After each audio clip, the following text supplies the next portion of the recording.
So we were born in Dixon, both of us, and had some early experiences with the town. And things happened. Our father eventually decided he had to move out, bought a newspaper in Healdsburg. So again, we moved in 1961 and grew up in another little town with another little newspaper. And Dixon sort of became a thing in the past. We both went to Davis. So we would go to the Mexican restaurant. We would connect with our uncle. We reconnected with our cousin Johnny. And it wasn't until later that we learned that Johnny had a daughter. And this is Carol. And that came about when Johnny died. Johnny was a bit eccentric. And he was a bit of a hoarder.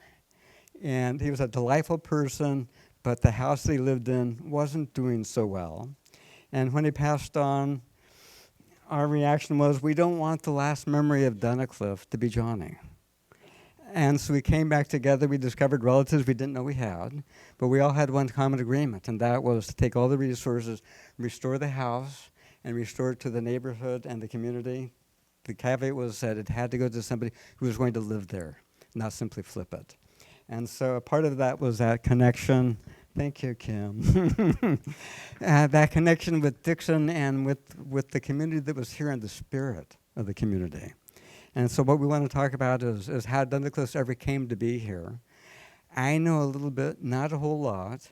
And part of that was, for us, is getting reintroduced to Sid and Diane Schroeder. When Johnny's house had to be worked on, it was going to take a while. I thought that I would commute every day from Stockton at Greg and Penny's house. And Sid and Diane said, well, why don't you stay with us?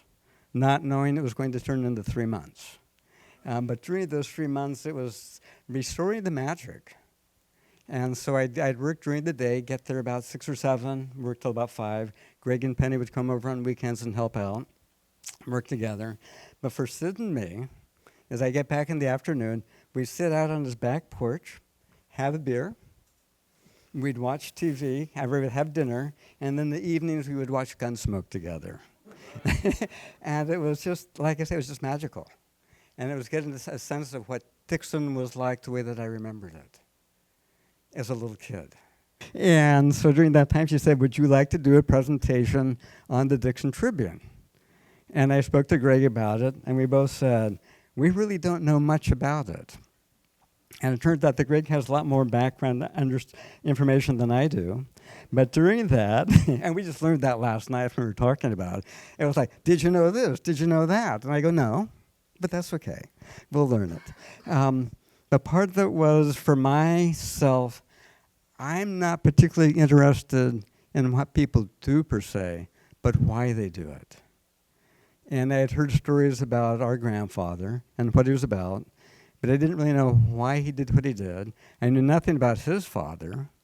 I only know a little bit.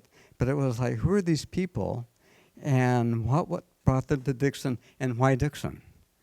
Because growing up here, I was born in 52, and my memory of Dixon was a little town that didn't seem to have a lot going on with it, lots of farmers, but it was still a magical place. So we lived on Marvin Way, and at that time, Marvin Way was the edge of town. And there were other kids in the neighborhood, and we'd get together and play. And one of the great things to do was play hide and seek or Marco Polo. But to do that best, you go to the farmer's field in the back where he's growing his alfalfa, and you crawl around on your hands and knees. Or it could be barley. But it was a crop. And these days, you'd probably be threatened with a lawsuit. In those days, the farmer came and spoke to the parents and said, hi, I've got an offer to make. If your kids don't smash down my crops, I'll clear some land off and you can build a baseball diamond.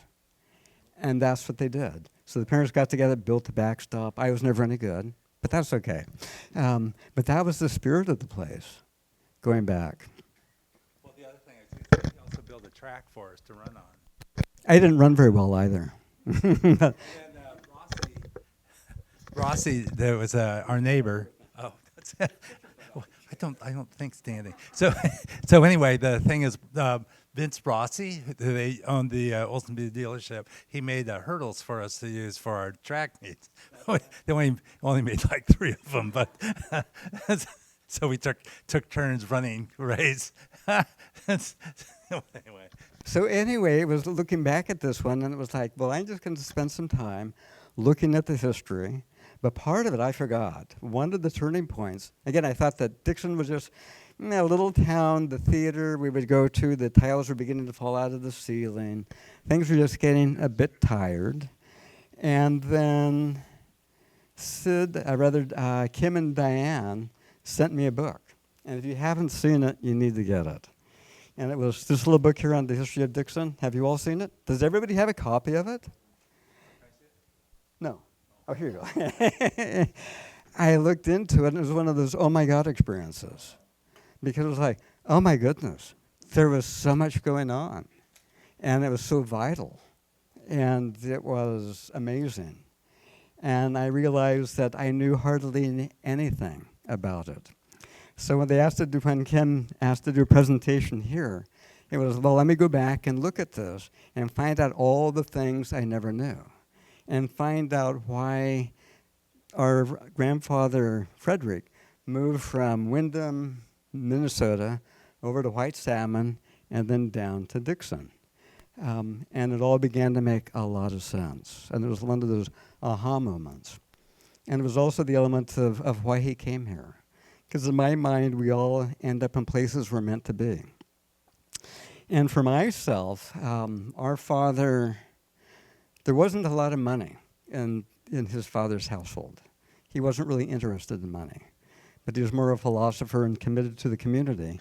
And for our dad, it was feeling embarrassed by the poverty, a sense of poverty. And so his focus was to make a lot of money. And so he ended up working. And I was probably 4 years old. I remember the rental house, it was Washington Street. And it was probably a Sunday because he was home. Otherwise, he was working. And he was building rafters in the garage to store things. And so I'm about 4 years old, and I'm just looking up, watching him, and he's working feverishly. And it was as if a little voice, or a bigger voice, spoke inside of me. And what I remember hearing was, watch his life carefully because it's out of balance. And so since about 4 years old, I became a watcher. And so anyway, on that one, again, so my interest is why people do what they do, why they end up where they end up, and what they contribute or not. And so I've done a little presentation, and Greg's going to help me go through this one, and then we'll answer questions, and I'll add on other information, and also have you folks share things that you know that we know nothing about. That's your chair. You're going to be the technical operator. Oh, I see. And here's paper you can track stuff with. Oh, my opening line was, welcome to Sylvieville. And part of that, of course, was the church. For those that you don't know, was that this church used to be how many miles down the road? 4? 3.5. 3.5, precisely. And it's one of those elements where I'm in a town that says, oh, they're not putting the microphone in their mouth. Dunnicliff. And, how did we end up in Dixon?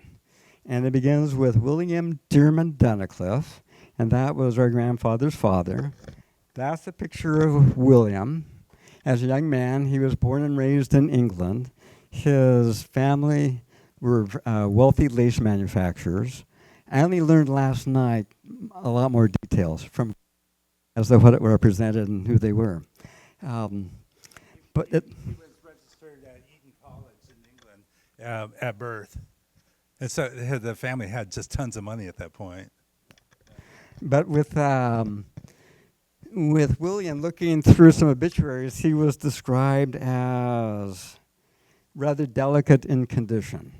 And so he was raised by tutors, had a very fine education apparently. And when he was in 20, he came to the United States.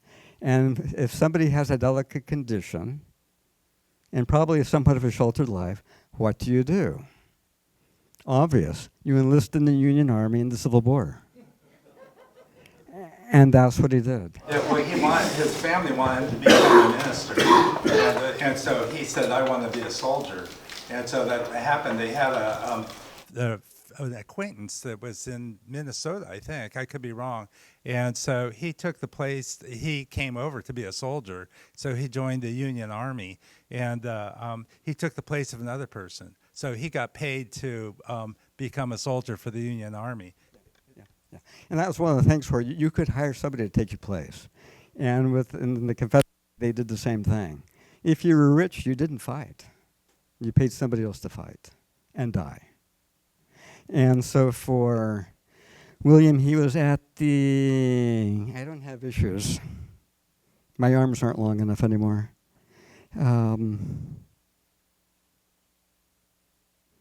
It was basically it was the Petersburg campaign. And the Petersburg campaign was led to the end of the war. It lasted about 292 days. There were about 180,000 troops. 60,000 were injured. And of course, killed and injured, if you get injured, you're probably going to die as well, or be seriously maimed. And you hear about people in the Civil War, you hear about people in war, but it doesn't really connect with what it was about. So Greg, if you can go to the next slide. So this was one of the early beginnings of trench warfare. And they would just dig in, they would have skirmishes, they would charge, they get decimated, they go back for 292 days. So these would be the kind of conditions that William was probably experiencing. Go to the next slide. And yes, these are the pretty pictures of when somebody dies, they're dead. And there's nobody to honor them. It's not heroic. They're just dead. Go to the next one. This one I found was probably the most moving. It's a picture of a piece of lace. And it was a piece of lace that a dead soldier was holding in his hand. And it's probably from his wife, fiance, whomever. And that was his last connection before he was killed. And then this is Richmond, Virginia. So after Petersburg fell, this is what happened to Richmond. And so William is going through a year of war, and this is what he's experiencing. And when I looked at that, it was, I myself never went to war. Vietnam came up. I had a student deferment, didn't go. I don't understand what those things are. I have not experienced it.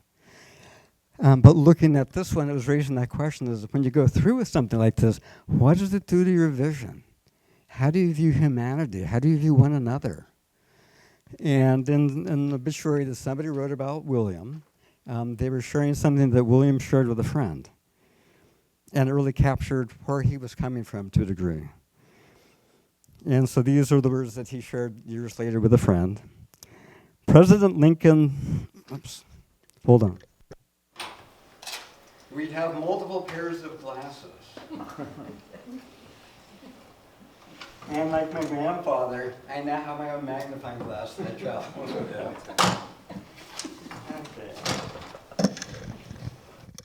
So going on. President Lincoln looked in outward appearance like a huge, ungainly bag of bones. But his face atoned for his ungainliness, for his eyes shone a soul imbued with the humanity of Christ. And so there was obviously there was a deep connection that he felt, and probably something like this deepened it, because he saw that what brothers were, the Civil War was fought by brothers against brothers and family members. It wasn't other nations. It was your own family. And so from that one, he went back to England. Don't know what all happened. Greg would know more later. But at some point, he gets married, has a child, which is Frederick. And then I think when Frederick was 3 years old, they come back to the United States. He and his brother came over. There were 4 boys. But Frederick was the old. So the first one was Frederick, my grandfather. We call him Papa. So there's too many Fredericks around. And so then the other one was Washington. So he was in the United States. He just really kind of fell in with the United States. So he named the second boy's name was Washington, and he became known as Watt. And so then after that, then they came to the United States, and eventually wound up in Windham. And I'm sure you've all heard of Windham, Minnesota, right? Yeah, you bet. You've heard of Minnesota. That's the beginning. And so they moved there in 1876. So Frederick, our grandfather, Papa, was born in 1873. Went back to the United States in 1876. Don't fully know why. Nobody really knows. We can talk to relatives, but nobody really knows the workings of another person. I think he was kind of like a circus performer because he would walk on the slack wire. No, that was Papa. Oh, what are you talking We're talking about his dad. Oh, I'm sorry. Yeah, okay. I said it really nicely rehearsed, yeah. Anyway, the town of Windham, they get there in 1876. It wasn't incorporated until 1871. I did it on my own this time. In 1880, there were 443 people. And one of the people helping with this presentation was our niece. She loves to do Ancestry.com and all those things. And she was looking up the census on Windham, and it appeared that the vast majority of folks were immigrants. So it became an immigrant community of sorts, and it was brand new. And I looked at that, and it was on a river, fertile farmland, and lots of potential. So, Greg, bring up image number 7. This should be the following one. So this would be Windham in 1909. Again, it's a couple of decades later, but it's still rather rural. Thank you. Okay, next image. And this is their 4th Avenue in 1905. Next picture, the high school. You can make that bigger. So this was in 1906. This really became a very established community. Next one. And no community is complete without a boys' band. They look rather old to me, but apparently they're a boys' band. Next picture. That's the wrong order. Okay, good. I screwed up. Next one should be go. Grain elevator. So again, this is a picture of 1909. There's a lot of commerce developing in that community. And next one. Okay, that's a grain mill on the river. Again, a lot of, for that area at that time, lots of activity. And the next one. And then this would be an overview of the town of Windham, 1909. So this is sort of the community that Frederick was raised in, Papa, her father, and also his wife-to-be. So this was their town. Next picture. So this was William. You saw the first one at the beginning. This is William later in years. And in his obituaries, it was said, he had an unusually fine education and was very much of a bookish man. Mr. Dunnicliff was a highly educated, jovial, and talented Englishman and very much a philosopher. He was a picturesque character who played a prominent part in social affairs of the earliest period of settlement in Windham. And for me, that ties into early Dixon, but we'll get to that in a moment. Picture 15. Now we go to Papa Frederick. That's not it. There we go. Okay. Yes. Greg says he already has it. Go back. Do you have a mouse? No. Greg, just named all the people. I have it written down. Well, this is Lillian. This is a sister. And I remember I marked this down. Do you have that?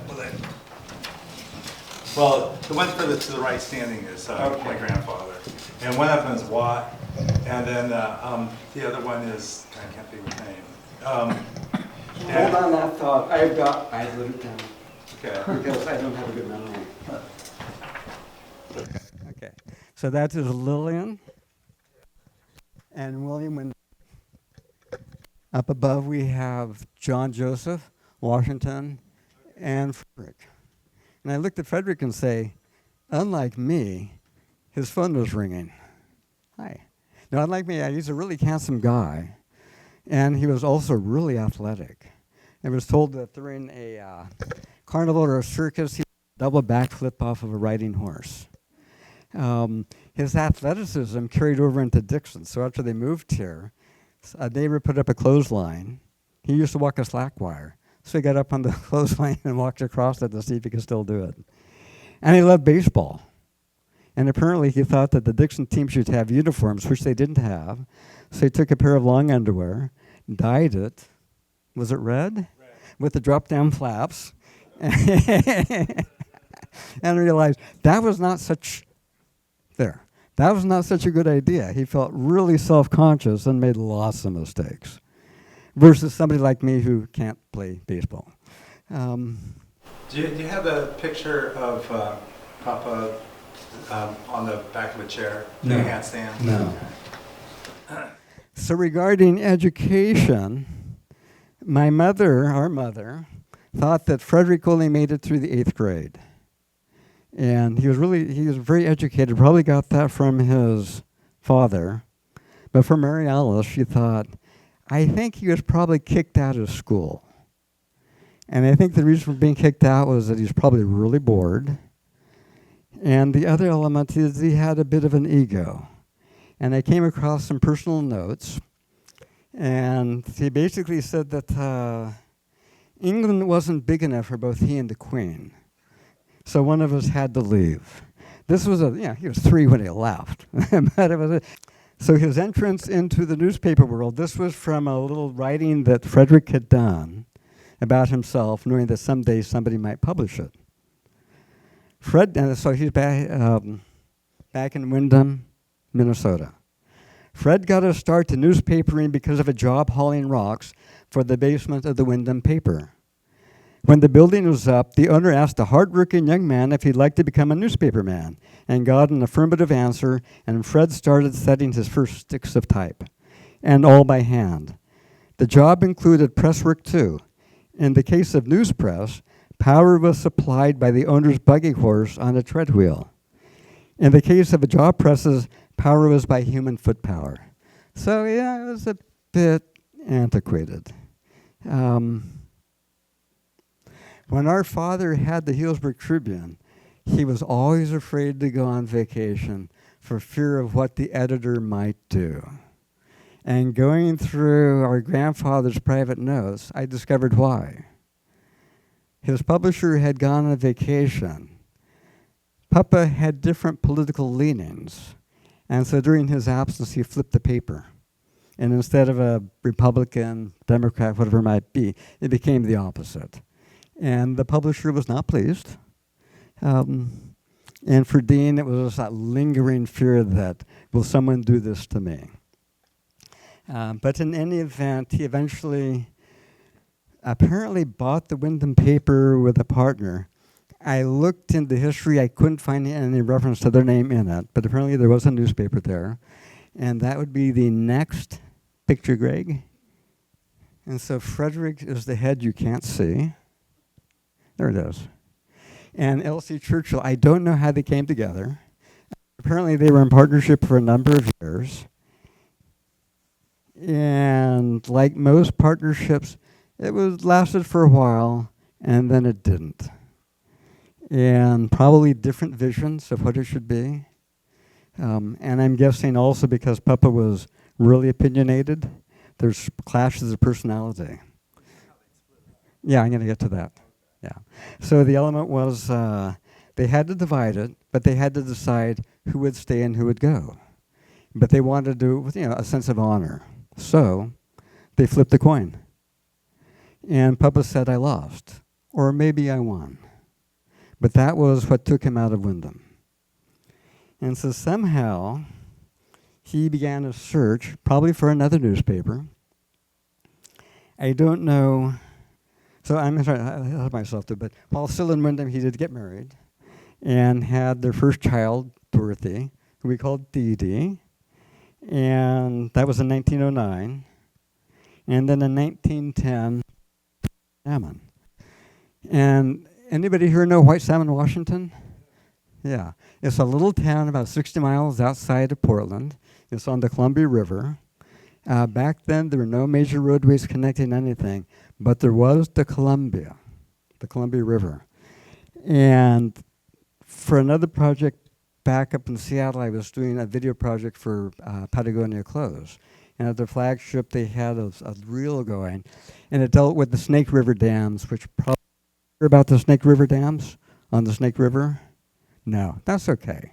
They were put in the 1920s, 30s, 40s. It was a great idea, but it was an idea that began in the 1880s. And the idea behind it was they were going to create a new inland empire, stretching from the Pacific to Lewiston, Idaho, which was going to become a major seaport. And so if you go to the next one, this is a fragment of a slide. So go ahead and play it. This is playing.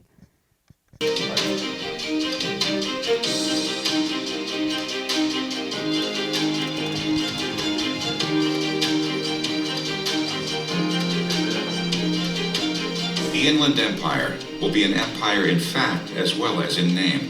An empire of industry, of commerce, of manufacture and agriculture. And the valleys of the Columbia and Snake will have become one vast garden, full of happy homes and contented and industrious people.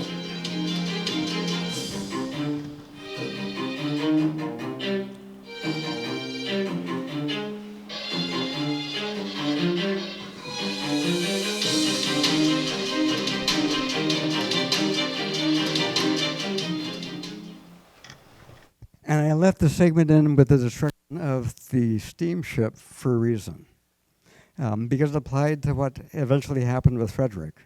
So he takes his wife, 1-year-old daughter, and they move to White Salmon. And at the time, it was officially incorporated in 1907. In 1910, it had 600 people. In 1920, it had 619 people. It wasn't growing. So this would be White Salmon. And the photo doesn't do it justice, but in the background you have Mount Hood. And you have the Columbia River, which is really a major river and lots of activity. And back then it was a dream that this was going to be a really dynamic place. It was going to grow, it was going to be prosperous. It was a place where you could really grow a business. In this case, another newspaper. That's also what brought him there. And they moved there, and the first home was a tent. And for Gertrude, who was coming from Windham, and we had the pictures of a rather prosperous city. It was developed, streets were paved, good transportation, good schools. Next picture. This was the main street. It was like sort of muddy, not much there. Next picture. Agriculture were row crops, strawberries, some apple orchards, etc. It was very productive on a small scale. Then you have the lumber camps. The lumber was harvesting primarily for the steamers, filling their furnaces. And next one. And then for transportation, it was a nice little town, but there wasn't much there. And the dynamics of the community, I think, were something that really shaped Frederick. Because back then you had White Salmon, but there was also a community right next door called Biggin. It was a competing family. They didn't get along. They were battling over where should the post office go, who gets the railroad. And while the town was built on the Columbia River, you got to the river by 600 steps going down. And I'm guessing that probably what happened is that Gertrude realized, using the Wizard of Oz imagery, we're not in Kansas anymore. And she said, no, I can't do this anymore. And I'm guessing that Frederick was looking at this and saying, with the squabbling, the bickering, this isn't going to work. It's not Windham. It's just not going to work. So he began a quest for another inspiration, another source. And so he set off by rail and car. I don't really know how long of a time period. It was more than a week. It might be several weeks. Looking down through northern California, Central California for a location. Came across Dixon. And it wasn't until I looked at that book that I understood why Dixon. And part of it also was that Dixon had something else to offer that a lot of other communities didn't. A newspaper for sale. So he bought the paper in 1913, September 3rd, 1913. And then going through some articles of the Dixon Tribune, because I went back to 1874 looking at these things, I came across a little story about Fred buying paper, and that he was sending for his furniture in white salmon and his family from back east. It was like, oh, I thought they were in white salmon, but they weren't anymore. And so that's what led me to ask the question about what happened, how they split up. And Dixon was a place where they came back together. Okay. So that would be next image. Is the computer. Anyway, this is 1915 Dixon, a little bit, a few years later, but Frederick's coming into a community. Next image. And this was First Street. It was like, it's clean. It has trees. It has an open roadway. It has an established bank with deposits and vaults. The Dairy City, I never experienced the word Dairy City till I read the book. But the Dairy City garage is like, oh my goodness, look at this activity. You've got automobiles, you've got storage, you've got commuters of a sort. Railroad depot. It's like well established. And railroad, as Dixon discovered this, you need it for the commerce. That's why Sylviaville came to Dixon, as you all know. And then the dynamics of the area, the electric railway. Things were happening here. And I think he looked at that, and back then it was, when was this?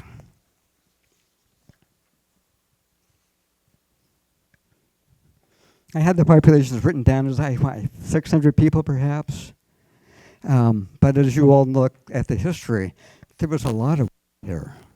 Lots of social division too that were taking place. Still some conflicts. These would be back around the 1913, 1915. So these would be the kind of things that Frederick would have seen. And the other thing he would have experienced was the energy of the community, the vitality, the people that were here. And it was a place where he could share his vision and his experience. Part of it was working with his father, helping to build up a community from basically nothing. With white salmon, seeing what happens when a community is divided against itself, and the ongoing bickering and squabbling and poison that develops from that one. And then coming to Dixon, and it wasn't all loveliness here. There was a lot of division. But what Fred brought was that vision that says, no, we can build this. And the way to build it is to have a community that everybody's participating in. So I'm going to read something. This was from a write-up that my dad had done about his father. This is right after his passing. This is stating it tritely, but F.G. had a deep respect for people and sympathy for the underdog. In other words, he was a religious man, although not much of a churchgoer, who nevertheless practiced the golden rule to the hilt. He carried this over to the community. He firmly believed that a person had to sweat a little in order to improve the community. He often said there is no place in town for a knocker who would never give more than lip service from an easy chair. Everyone owes something to his community and country, he believed. And you pay off the debt by doing something to help it prosper and improve and grow. Dixon has had and has today many fine citizens, so Fred does not stand alone.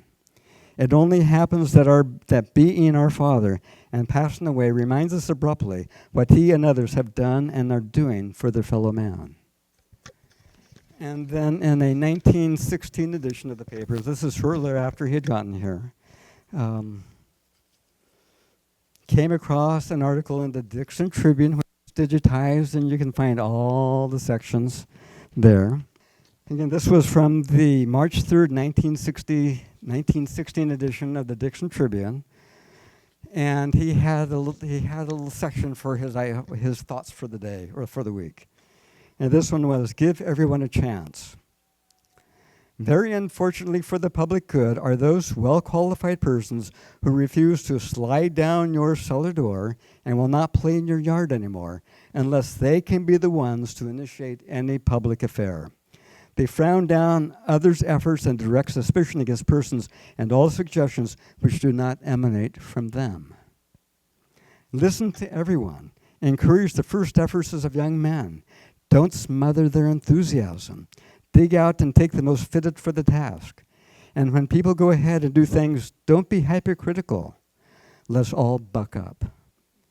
And so that is what he brought. And looking through the editions of the paper and reading the books, it's like, was the spirit of Dixon in a lot of places. And this was simply the reminder. So for me, of working on this with Greg, it's like I had forgotten my own roots and what it means. And I'm only 73, so I have another 70 years ahead of me.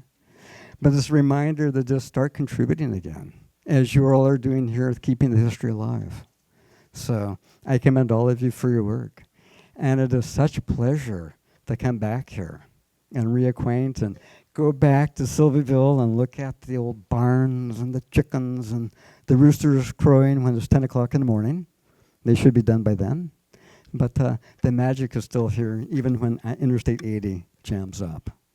So there you have it. Greg, anything you want to add?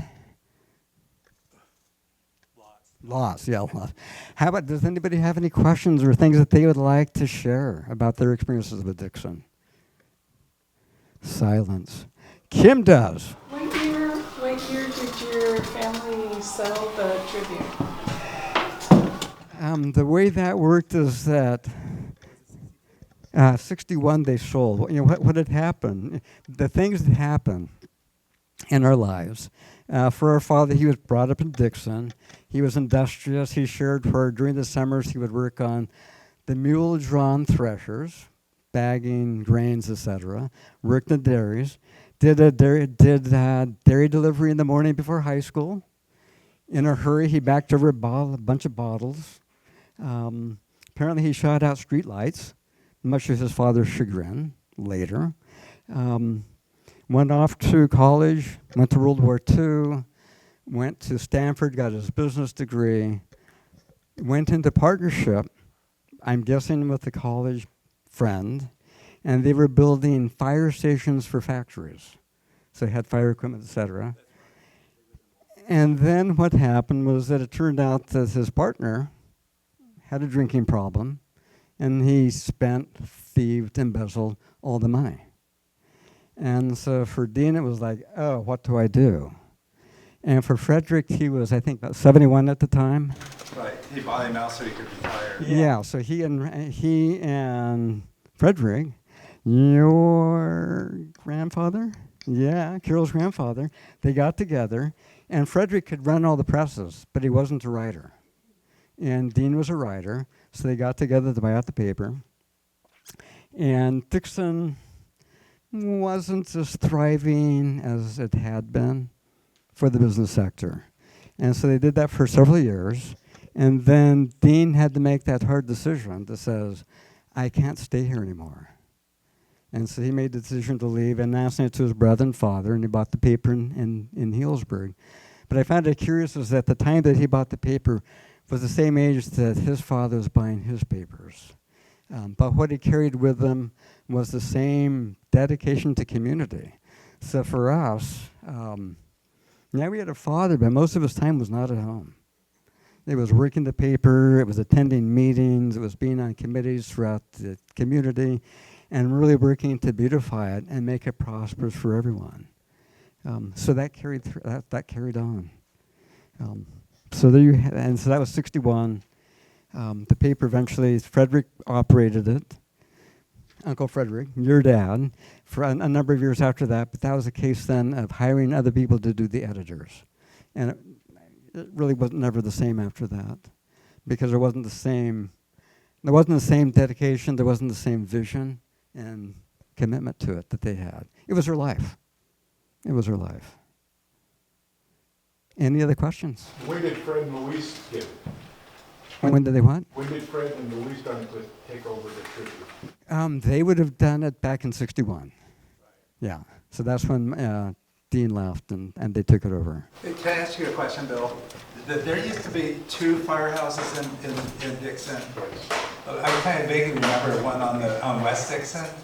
Do you remember that, or did it exist? It was a supplemental, it was a... Right, exactly. It wasn't really a fire station, it was a station they kept open For, they had a person there in case there's a fire on the west side of the track. Exactly. It was on North Adams, so then the main highway, the main station there on Jackson wouldn't be able, they would be able to get personnel across the track. I remember, if I can't find any information on it, but I remember going to the dedication with my dad. Yeah. Everybody singing America, and the thing about it was I remember incidents where what would happen would be there would be a fire in West Dixon, and then the Southern Pacific, the train would just stop and block the intersection. Yeah. And I remember my dad talking about how that the fireman got onto the locomotive and had physically convicted the train. Yeah, they had it manned overnight, somebody stayed there. It was usually Norman George that stayed there, yes. So anyway, I do remember that. I remember the problems with the railroad, and that basically kind of turned Dixon into almost two communities to a certain extent because of the railroad. Yeah. So anyway, So we were West Dixon, not East Dixon. Right. yeah. So the other thing about my dad was that he was really involved in the community hugely.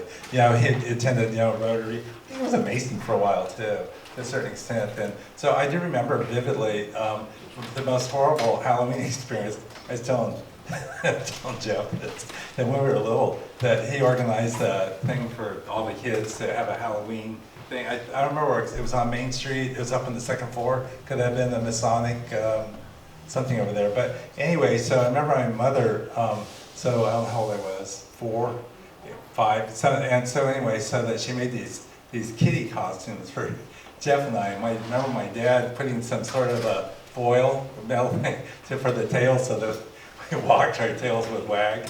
And I remember my dad, what happened was just like, it was incredibly boring. I remember him standing up on the stage trying to get some enthusiasm from the kids and saying, row, row your boat. And it's like, okay, we never did that one again. So anyway, it's delightful being here. And one of the great delights for us also was a phone call. This is after Johnny's passing, and we had done the estate. And this person called up and was asking questions about Johnny, where he lived, did he have any kids? We don't know. Who are you? And it wasn't Carol. It was her sister. And so eventually we decided, yeah, okay, probably Johnny is the dad. And then later, finally Carol called, I think with some trepidation, and we probably spoke for at least an hour. And when I was cleaning out Johnny's house, he had lots of stuff, but he had all these scrapbooks from his youth. And I was going through and saying, why am I keeping this? But I kept all this stuff, not knowing why. And then once we made connection with Carol, it was like, this is the home for it. And it all went to Carol, and it was just like completing a circle. And so that was the big magic. So welcome. Welcome to Dixon. Okay. And thank you all. And now we have refreshments, but no kegger. Anyway, okay. Stop that, Chef. I lived in Sacramento, but my aunt and uncle lived in Dixon, so I don't know if anyone here know Bridget or Tim Laren. Bridget or Tim Laren. Laren, Larin? No, okay. I was just going to say that my adopted family also had a connection with Dixon because they lived here and they absolutely loved the town. She would have stayed after my uncle died, but her kids had moved out of state, so she moved, but she really didn't want to because she loved Dixon a lot. And we love you. Okay, and we love all of you. Okay, so there you have it. Back in the camera. Kim? Yes. One, just a comment. I got involved in doing something about trying to work with the owner to keep that milk farm sign from deteriorating. But I wanted to look up some of the, the background of that. And of course, all the Dixon Tribunes are online, but in addition, someone has gone through, I don't know when it begins, there is 1,000, it's 990 something pages long, summarizing every article over all those years. And so I used that. I wanted to find out exactly when the highway sign was built and exactly when that sign that went on top of the restaurant went on top of the restaurant. So, and I went to this summary and it guided me, and I found out, 1946, there was a front page article about them upgrading the restaurant and putting a sign on the roof, and also, information about who made the sign. And then in 1963, when that sign was the tallest highway sign in the western United States, 100 feet tall. But there's a summary document that's also on the library's webpage, where if you really want to find out some specific, and you got some kind of idea, that'll guide you. You don't have to go through every issue. That was partly part of Rito's beverages, I believe. Part of Rito's beverages. Yeah. Or it might have been Hayward and Elview's articles. Yeah, it's either artists or Hayward and Elview. somebody went right on through. Yeah. And library's got it right there to check. Also, something else. Something patch. Something else, I know you don't know about it, but anyway, the Tribune started in 1874, November 74. Yeah. And it started out right where the lumber yard was, right over there by Huff. And then Huff, then they had the Great Fire that burnt the Tribune. And then they moved it to the Masonic Hall, and back to the Masonic Hall. And from there, it went over to the corner of First and A on the northeast corner, which is the Capitol Hotel. And from there, Basic built the one south of the Bud's Bar and Grill. It's that parking lot there now. And that's where Basic sold it to Frederick in 1913. Yeah. And then the boys did not, the boys, meaning Fred and Dean, did not like the building because it was about ready to fall down. Yeah. And it was torn down in 1955, and Fred and Dean built the new one in 55 over there. That I where did it not closed. know. I didn't know that. I vaguely remember my dad talking about that. Did the Dixon Tribune burn down? Yeah. Yeah, it did. And so I remember my dad saying that what happened was that my dad was just a kid at the time, that somebody had put a penny in for a fuse. The fuse had blown, so they put it in, and that's why what started the fire, is electrical fire. No, but one built down the Great Fire of November 19th, 1883. That's when the whole town, the commercial area got burnt down. Oh, okay. That one square block there. To whom do they sell the newspaper in 61? To Frederick. So St. Sanctus interest They sold it to To Gibson. and how long did Frederick have it for? What was that? How long did Frederick have it for then after that? I don't remember. Yeah, one of his things would have been to find an editor. They eventually sold it, but it was finding somebody to fit that editor spot. And Frederick would still work the presses. And I forgot to mention this photograph. The paper that Uncle Frederick, grandfather Frederick bought, this was the paper. That's the one that Yeah. to the south side of Bud. Yeah. So this is what looking through a community, this is the paper he came across. Not as developed as the horse treadmill at a Wyndham, but it was and then he did expand it, and one of them was the introduction of a linotype. And it was a rather sophisticated piece of machinery at the time. I'll try and find it. This. And there were two of them.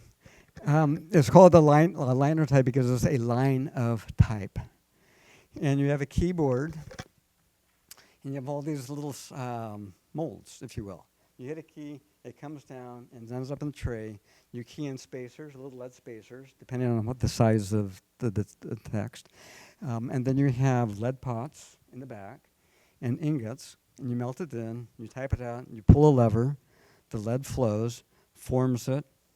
You then take those slugs and put it onto the thing to build a page with. I don't remember what it's called. But it was a really tedious process. But when he bought it, when you look at the first picture and then the next one, his statement, when I came across the article, after first we're looking through brevities for the summary of the papers, it was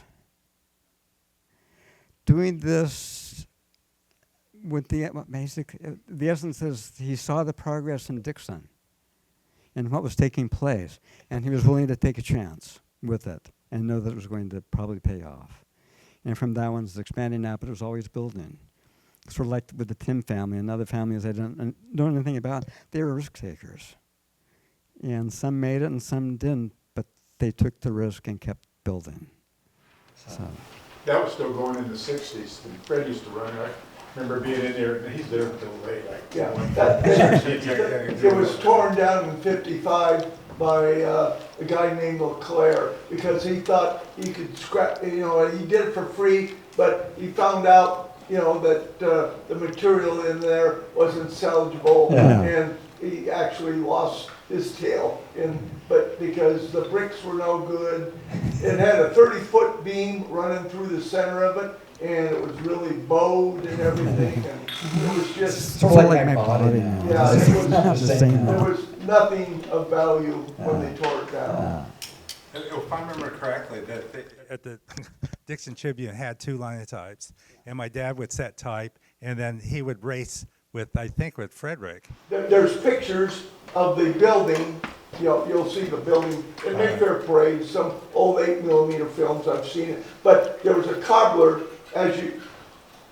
the door going into the post office, into the Tribune was to the south side, and there was a cobbler that was over towards Bud's, kind of butted up against it. It was all in the same building, but they rented some space to a shoe cobbler.